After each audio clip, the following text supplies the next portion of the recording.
Hello, strangers. But it's funny, because you look kind of familiar.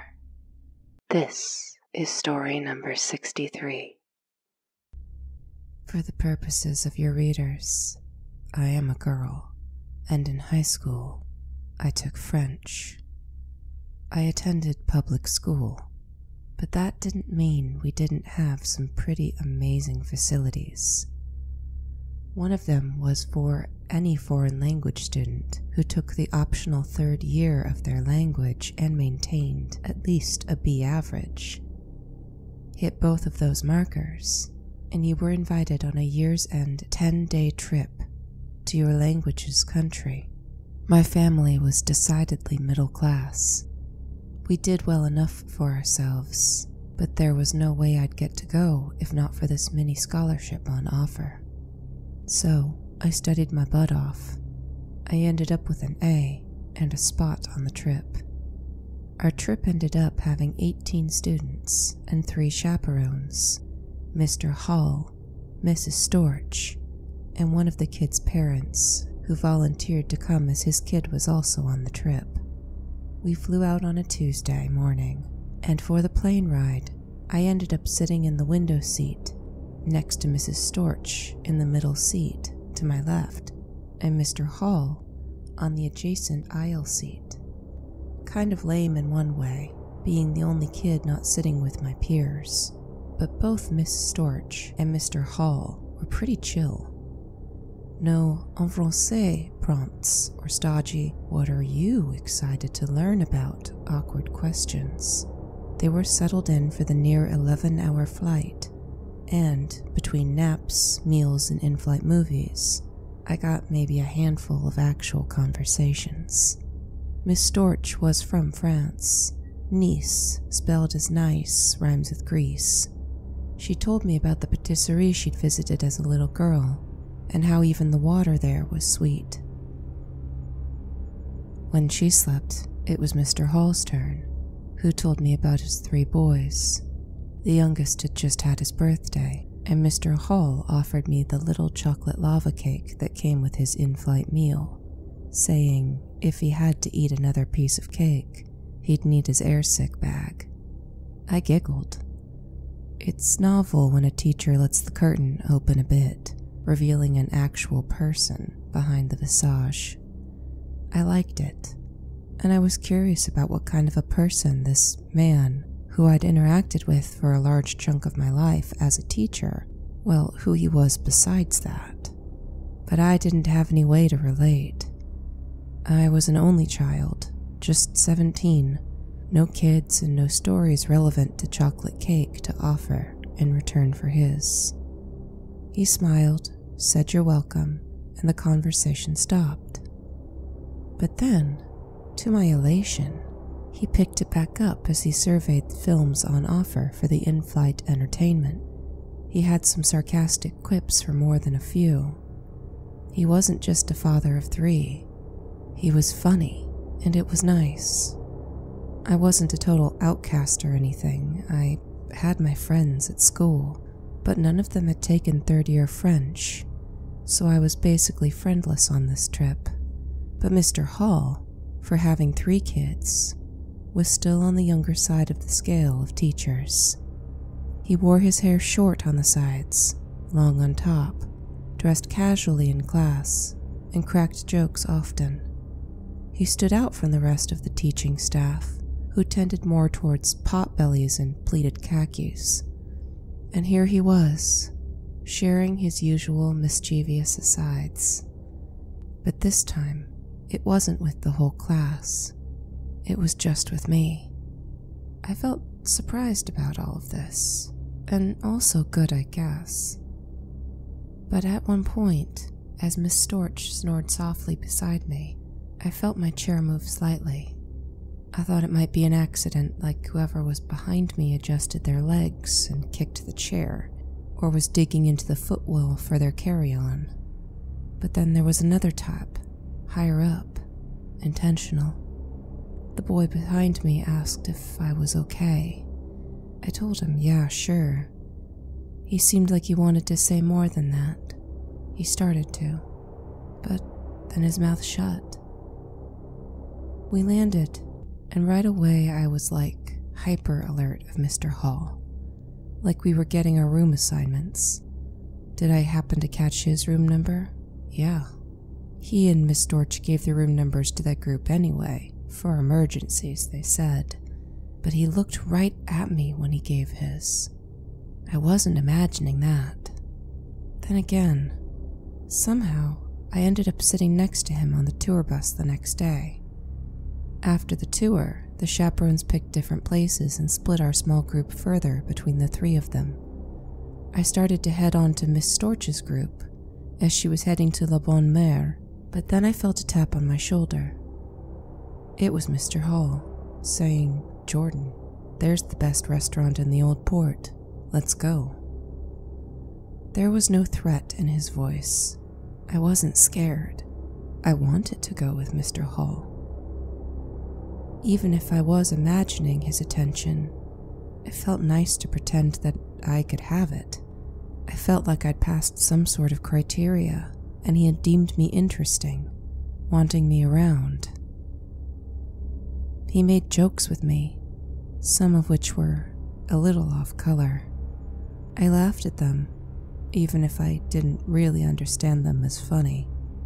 It was more important to me to keep whatever favor I'd won from him. I'd passed his cool test. There was this pressure to just not mess it up, make him doubt his read on me.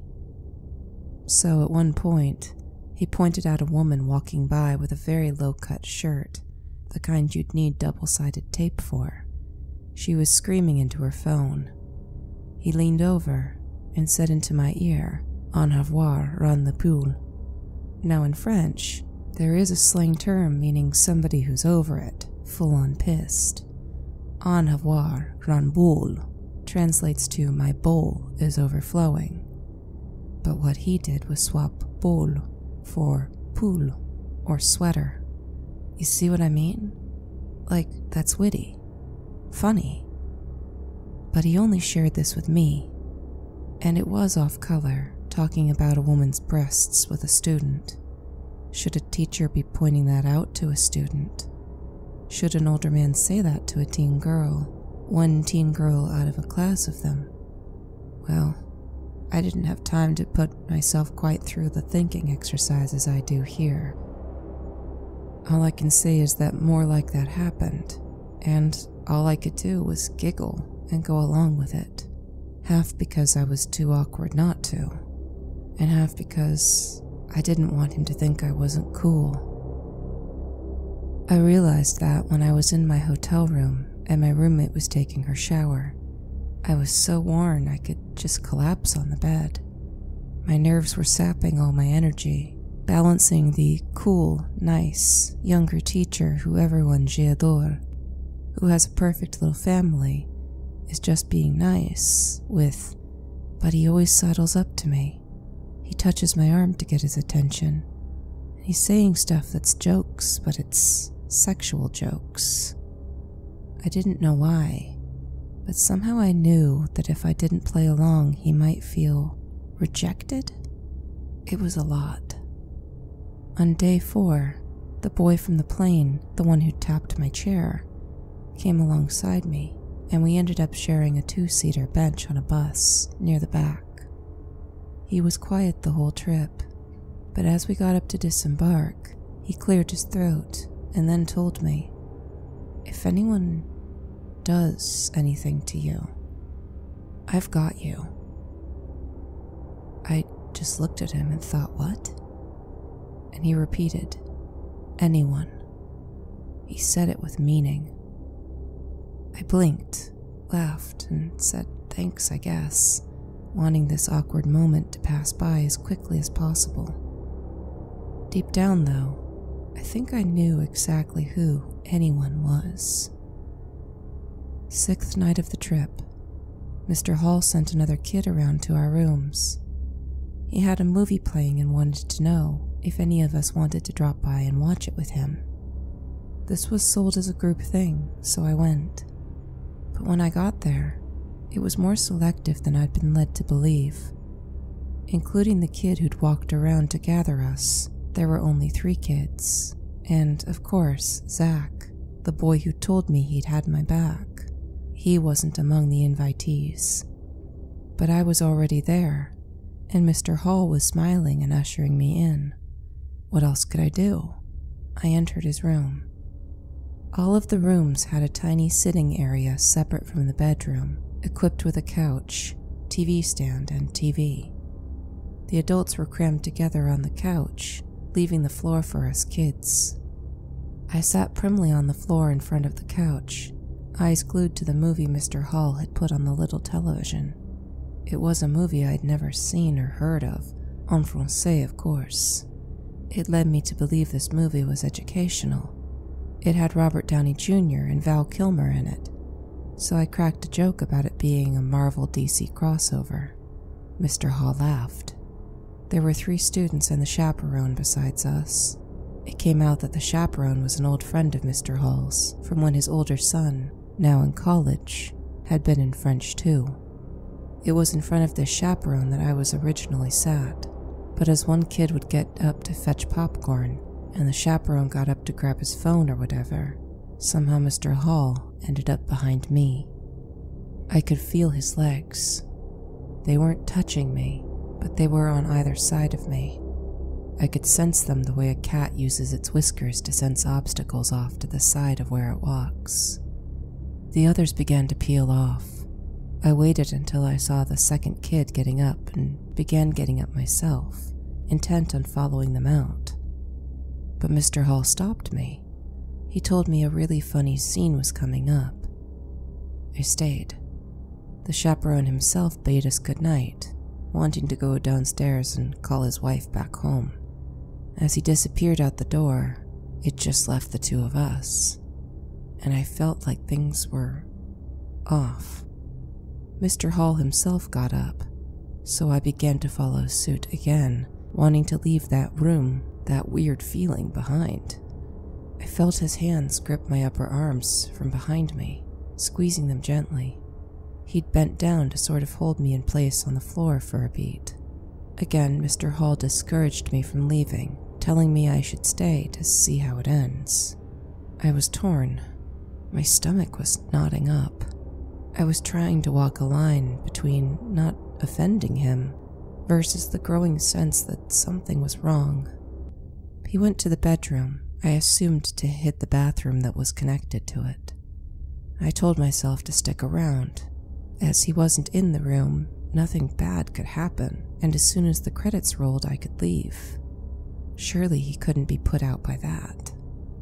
I had no more made that agreement with myself, hadn't even turned my head fully back to the screen to watch the film, before Mr. Hall re-emerged from his bedroom. He was naked. I got up like a shot.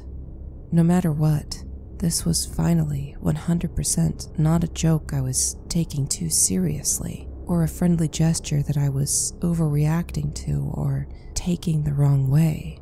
All that nonsense I'd been telling myself to muscle past the discomfort I felt. I mean, duh. I know that there were red flags, but I cannot stress enough to you that up until this 40-year-old man, this 40-year-old teacher, husband, father of flippin' 3, came out bare ass, there was plausible deniability. I was in a foreign country. I had none of my friends with me to back me up. Mr. Hall could impact my grade, or could stop being the cool teacher, and that could lead all my classmates to hate me. I had pressure to give him the benefit of the doubt, even as that doubt evaporated. Looking back, it's so easy to see the lines he was crossing, but I wasn't looking back then. I was experiencing them with no time to think and with the life experience of a 17-year-old. Mr. Hall came over to me, his hand down around his area, and with his free hand, he went to grip my upper arm again. I was tensed, frozen, eyes wide and locked on his face, and this grown man told me he wanted me to touch little Jimmy. I let out a strangled-sounding giggle, feeling the frozen-in-shock feeling dissipate. The second his free hand touched my arm, my brain finally swung into high gear. I forced a fuller laugh, trying to cajole him into seeing it as a joke, like I appeared to be taking his advances as a joke. I told him I had to go, despite his murmurings to stay. I turned, feeling stiff, and walked out. I never told anyone about what happened that night. The next day was the last day, and I just stuck to Mrs. Storch's group, knowing if I said anything, I'd ruin the trip for everybody. And as I tried to sort it all out, at the time, I kept thinking about all the little red flags, all the times I never said anything, up until I turned my back and physically left the room. I never told him no or stop. I've since heard about express or positive consent as opposed to the absence of a no, and I think that's one of the reasons kids get preyed upon. Kids lack that discernment in our teens, and that's something that Mr. Hall clearly banked on. But there are some things I don't know, and I was too embarrassed to follow up on. Why was the chaperone so chill with leaving an underage girl in her adult male teacher's room? I mean, isn't a chaperone meant to look out for kids? Why did Mr. Hall pick me? I wasn't the prettiest, not on the trip or otherwise, nor was I the best at French. I was squarely middle of the road in all things. Was I a crime of opportunity? Or was my status as mediocre sort of a lure itself? Like, no one would notice or mind too much. And why did Zach corner me on the plane and on the bus? Why was he so bright-eyed and determined to let me know he had my back? Even he couldn't tell me explicitly what he meant to protect me against, or how he knew I was in danger. The only thing I can think is that Zach had an older sister who'd gone through school 4 years before we had, but I never had the guts to ask him. I feared doing so would open a door that I frankly wanted to keep shut. Yet, it occurs to me that many of the people on that trip knew something about Mr. Hall was off, knew there were words for people who behaved like he did, but everyone just avoided saying it out loud. If only we could have taken Mrs. Storch's advice, and appelé un chat, or called the cat by its name. And that was today's story. Thanks for being here. There's so many of you. It's a little overwhelming if I try to picture it. If you'd like to reach out, email and socials are in the description. Interacting with the like, comment, and subscribe features does something, allegedly. And otherwise, we'll meet again next Tuesday. Stay strange, stay safe, and take care, strangers.